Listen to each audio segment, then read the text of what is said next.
Hello बेटा, good morning. तो आज हम लोग स्फेरिकल मिरर में image formation and focal length topic से रिलेटेड एग्जांपल्स प्रैक्टिस करते हैं।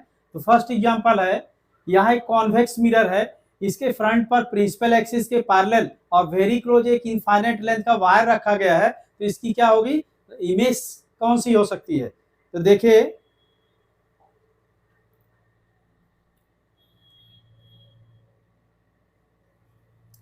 जैसे कॉन्वेक्स मिरर हो गया, ये इसकी प्रिंसिपल एक्सिस है, यहाँ इसका पोल है, ये सेंटर ऑफ कर्वेचर और ये क्या फोकल पॉइंट हो गया, यहाँ फोकस हो गया।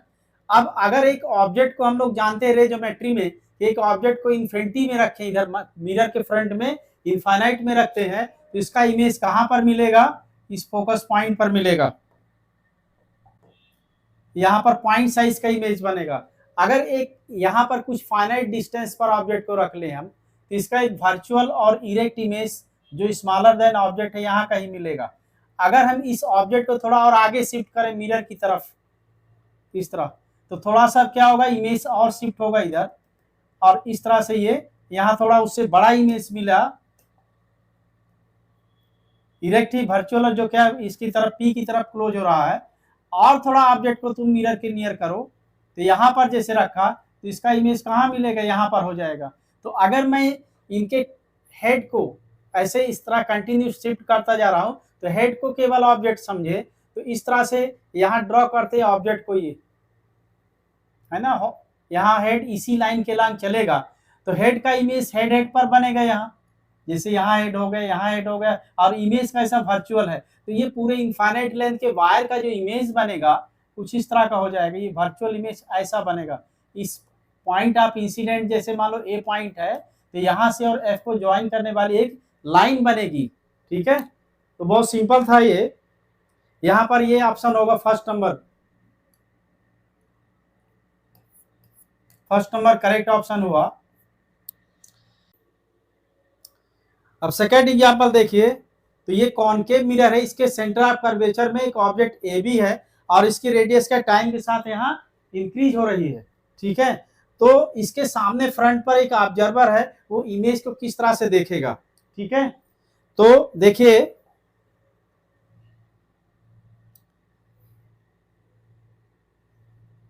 इसे कॉनकेव मिरर हो गया,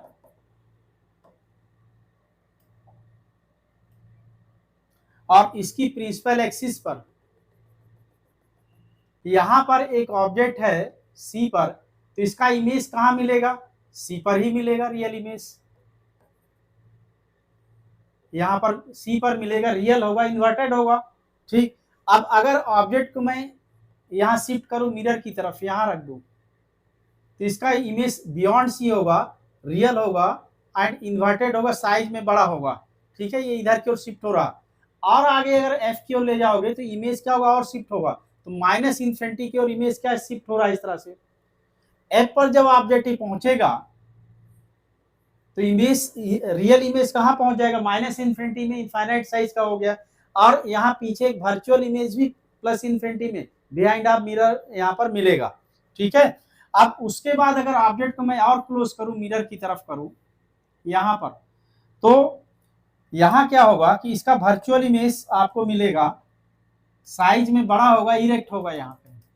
ठीक है, ऑब्जेक्ट को और अगर क्लोज करूं यहाँ मिरर की तरफ, तो ये क्या होगा, इमेज थोड़ा और शिफ्ट होगा पी की तरफ, और साइज में छोटा होगा, और क्लोज करो तो इमेज यहाँ मिलेगा। इस तरह से इमेज किधर शिफ्ट हो रहा? पी की तरफ शिफ्ट हो रहा, वर्चुअल इमेज इसका, साइज इसका छोटा हो रहा। अब यहाँ पर क्या हो रहा, उस कंडीशन पर ऑब्जेक्ट को हम यहाँ नहीं चला रहे हैं, यहाँ पर मिरर की रेडियस को इंक्रीज कर रहे हैं।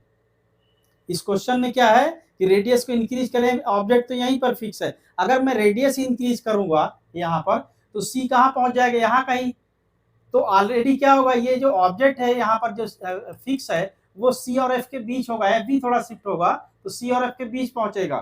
थोड़ा सा और रेडियस को इंक्रीज करो, तो एफ अब इधर खिसकेगा, सी इधर खिसक रहा, शिफ्ट हो रहा, तो जब क्या होगा, एफ क्या होगा, ऑब्जेक्ट की पोजीशन पर आएगा, तो वही सेम सिचुएशन हो गई जैसे ऑब्जेक्ट को आपने एफ पर रख दिया था, तो इमेज कहाँ बन जाएगा? रियल इमेज इन्फिनिटी पहुंच गया। ठीक है, उसके बाद और थोड़ा सा जब एफ यहाँ पहुंच जाएगा, उसके बाद और रेडियस को आप इंक्रीज करो तो एफ यहाँ पहुंच जाएगा, तो क्या होगा, वर्चुअल इमेज पीछे बढ़ने लगेगा, जैसा अभी इस कंडीशन पर हुआ है। यहाँ पर रेडियस हम लोग इंक्रीज कर रहे हैं,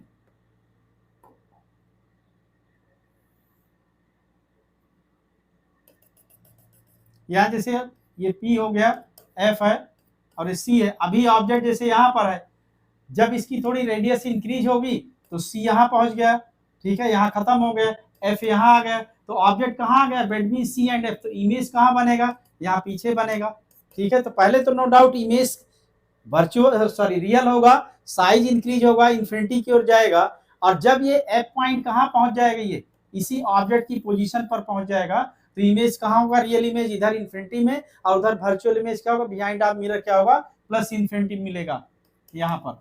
और उसके बाद फिर क्या होगा, और रेडियस इंक्रीज करेंगे, तो जब F यहाँ पहुंच गया, C अब यहाँ नहीं है, यहां पर जब F पहुंच गया, ठीक है, ये F यहाँ हो गया, P यहाँ, तो ऑब्जेक्ट बिटवीन कहाँ हो गया, ऑब्जेक्ट हो गया F एंड P के बीच में ऑब्जेक्ट आ गया, तो ऐसे केस में इसका वर्चुअल इमेज क्या होगा, यहाँ पीछे मिला, और इसकी साइज को इंक्रीज करो, रेडियस को इंक्रीज करो, मिरर भी वहां फिक्स है, तो F और पीछे आएगा, मतलब क्या, एक तरह से रिलेटिव की बात करें, रिलेटिव मोशन की, तो ऑब्जेक्ट क्या P की ओर डिस्प्लेस्ड हो रहा। अगर हम इसके रिस्पेक्ट पर बात करें तो यहाँ F के रिस्पेक्ट पर क्या है, ऑब्जेक्ट क्या P की ओर जा रहा, तो इमेज छोटा होता चला जाएगा और क्या होगा, P की तरफ शिफ्ट होता चला जाएगा। तो इस तरह से यहाँ पर क्या है, जो मेन इसकी कंडीशन है, ऑब्जर्वर कैसे व्यू करेगा उसको, ठीक है। तो ऑब्जर्वर रियल इमेज डायरेक्ट नहीं देख सकता है। यहाँ पर फर्स्ट ऑप्शन है, in the beginning increasing in size and क्या गोइंग टू माइनस इन्फिनिटी, है तो करेक्ट ये, लेकिन ऑब्जर्वर के एक आंसर ये हो गया।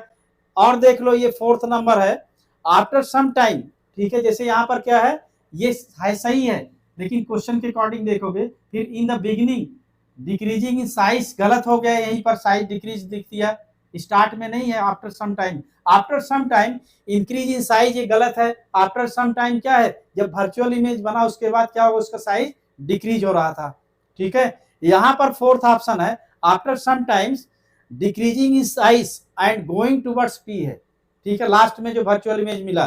तो अब बात आती है कि हम इस आंसर में से और इस आंसर में से किसको सेलेक्ट करें, ठीक है, किसको चूज करें। तो ऑब्जर्वर क्या चीज डायरेक्ट व्यू कर सकता है, क्या देख सकता है, कौन से इमेज को, वर्चुअल इमेज को, ठीक है। तो इस तरह से फोर्थ ऑप्शन होगा। ओके, नेक्स्ट एग्जांपल देखिए,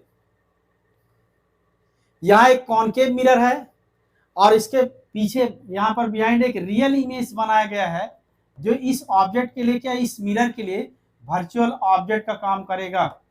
तो ये इसका इमेज कैसा होगा, ठीक है, ये किसी ऑब्जेक्ट का रियल इमेज है यहाँ, ठीक है। अब इसका इमेज किस तरह से होगा ये देखना है हमें। तो जैसे देखिए ये मिरर है,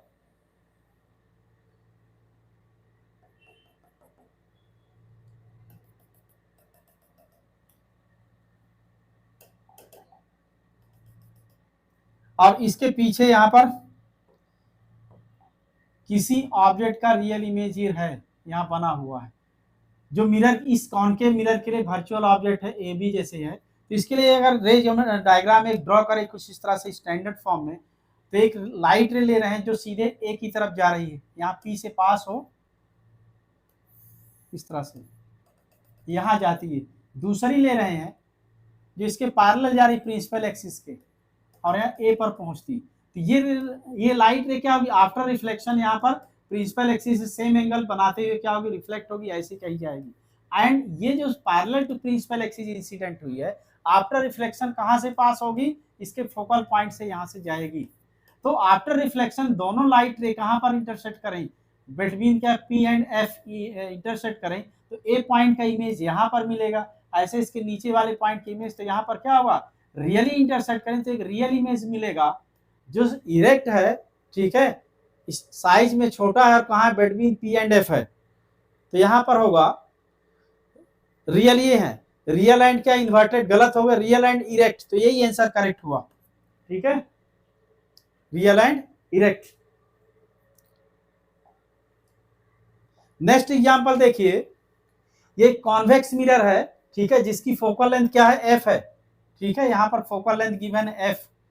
और अगर इसको क्या है, हाफ पार्ट में डिवाइड कर, दो पीसेस में डिवाइड कर दें, आधा आधा कर दें, तो एक पार्ट की कितनी फोकल लेंथ होगी, इसके लिए है, तो इसकी फोकल लेंथ यहाँ पर हाफ पीस की एफ डैश गिवन है, तो क्या रिलेशन बनेगा, तो अगर मिरर की रेडियस क्या है, आर है, तो फोकल लेंथ क्या होती है, F equal to, paraxial rays के लिए ही सिंपली बात होती है, तो यहाँ एफ इक्वल टू हो जाएगा आर अपॉन 2। लेकिन मिरर को आपने क्या किया, यहाँ डिवाइड कर दिया दो पार्ट में, तो दो पार्ट में जब डिवाइड करेंगे, यहाँ पर जैसे ये गिवन मिरर हो गया,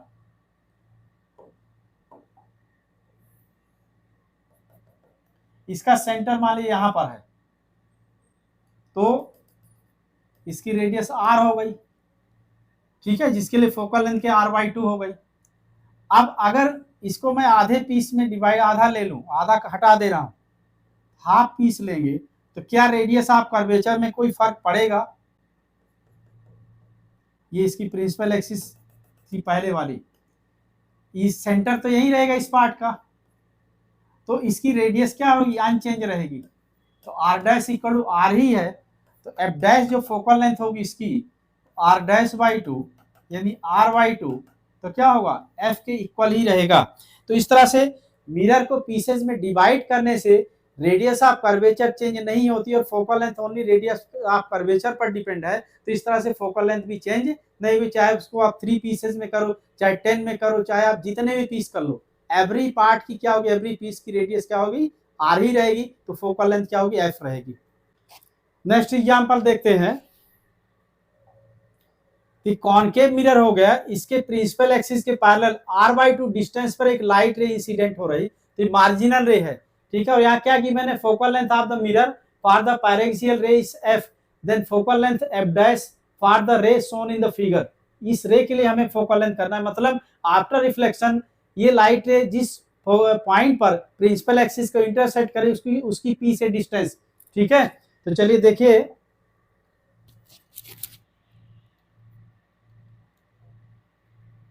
जैसे कॉनकेव मिरर हो गया,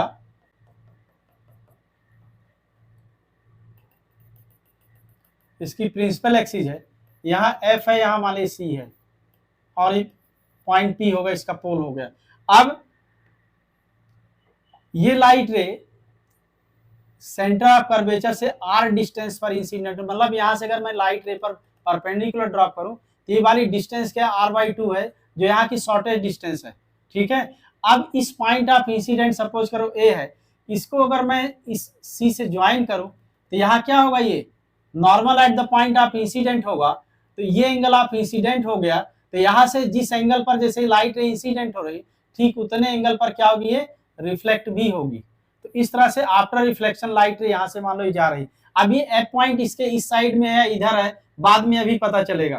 तो अब इस पर भी आप परपेंडिकुलर ड्रॉ करो यहाँ, तो इसकी शॉर्टेस्ट डिस्टेंस है। अच्छा, ये एंगल ऑफ रिफ्लेक्शन है, तो r इक्वल टू क्या है, आई है, और ये दोनों ही राइट एंगल ट्राइंगल है, ये यहाँ पर r i इक्वल हो गया, ये 90 डिग्री 90 है, तो और ये साइड कॉमन है, तो ऐसे कंडीशन पर ये वाली जो लेंथ है यहाँ तक की इस परपेंडिकुलर की, ये भी r/2 होगी, मतलब ये c से यहाँ तक की जो शॉर्टेस्ट डिस्टेंस है रिफ्लेक्टेड रे की, वो कितना है, r/2 है। तो इस पॉइंट पर जहां इंटरसेक्ट करा, मान लो एफ डैश है ये, तो ये डिस्टेंस क्या होगी, यहाँ से r/2 से ग्रेटर होगा, C F dash is greater than क्या है, r/2 है।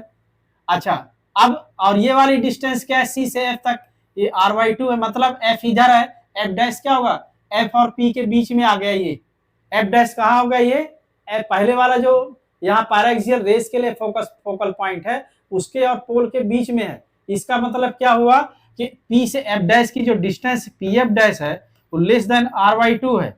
अब पी एफ डैश क्या न्यू फोकल लेंथ है इस रे के लिए, तो ये क्या होगा यहाँ पर, और r/2 पैराक्सियल रे के लिए फोकस है, तो इस तरह से F dash is less than क्या होगा, एफ होगा। तो यहाँ आंसर कौन सा करेक्ट हुआ, 0 is less than F dash, 0 से तो ग्रेटर है ही है, ठीक है, F dash less than F है, 0 तो है ही नहीं है, तो ऐसे केस में क्या है, फर्स्ट आंसर ही होगा। ये आपकी कोचिंग का ऐप है, ओटा रैंकर क्लासेस नाम से प्ले स्टोर पर आप डाउनलोड कर सकते हो। ठीक है, वहां पर बहुत सारा स्टडी मटेरियल, लाइव क्लास सभी कुछ है और बहुत सारा मटेरियल फ्री में भी आपको मिलेगा, आप उसे देख सकते हो। Thank you.